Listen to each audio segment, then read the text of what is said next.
Assalamualaikum. My name is Siti Sarah binti Mohd Asri. My matrix number 1230041.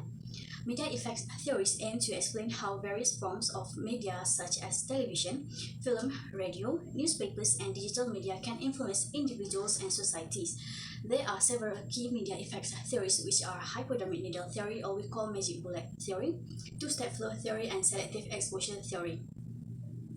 The hypodermic needle theory, also known as the magic bullet theory, emerged in the early 20th century, a time when mass media, especially radio and cinema, was rapidly growing in influence.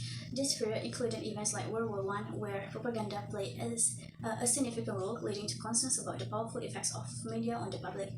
The theory was developed in the context of early communication research, which sought to understand how media could shape public opinion and behavior. The hypodermic needle theory, also known as the magic bullet theory, emerged in the early 20th century. For the main concept of this theory posits that media messages are injected directly into passive audience like a hypodermic needle injecting a substance into the body.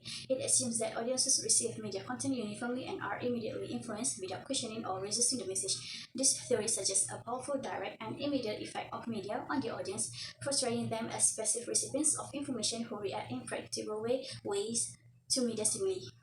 For the main concept of this theory posits that media messages are injected directly into passive audience like a for the two-step flow theory was developed in the 1940s by Paul Lazarsfeld, Bernard Berelson, and Hazel Goddard during their study of the 1940 U.S. presidential election.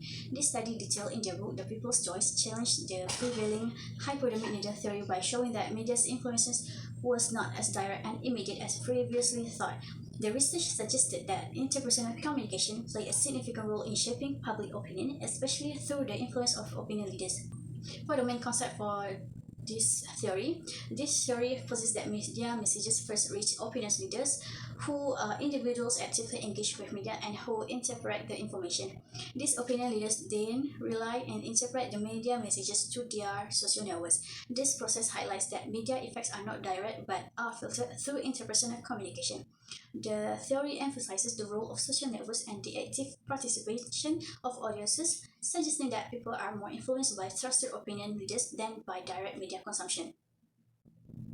Selective exposure theory emerged in the mid-20th century as researchers began to explore how individuals interact with media in ways that align with their pre-existing beliefs and attitudes. The theory gained traction during a time when mass media consumption was becoming more widespread, and scholars sought to understand why people chose certain types of media content over others. It builds on early psychological concepts like cognitive dissonance, introduced by Leon Festinger in the 1950s, that explained how people seek to reduce discomfort caused by conflicting information.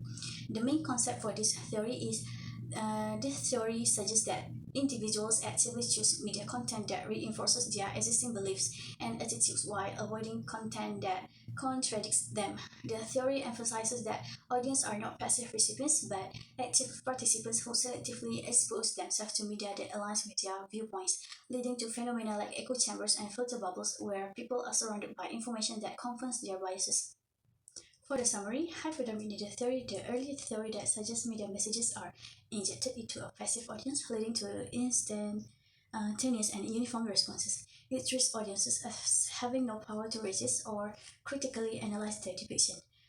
For the two-step flow theory, this theory states that media effects are not direct and mediated by opinion leaders who first receive the messages and filter those to other individuals. More domain social media and interpersonal communication is impacting public opinions. And lastly, selective exposure theory.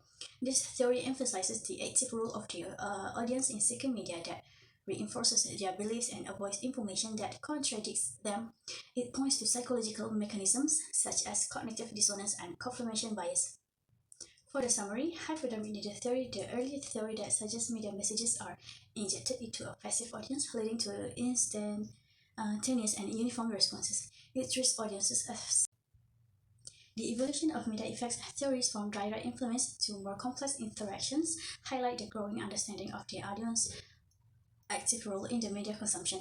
In contemporary society, these theories remain highly relevant due to the proliferation of digital media and social networks. The evolution of media effects theories from direct influence to more complex. These theories collectively underscore the complexity of media effects and the need for media literacy, critical thinking, and awareness of how media content and social networks influence public perception and behavior in the digital age.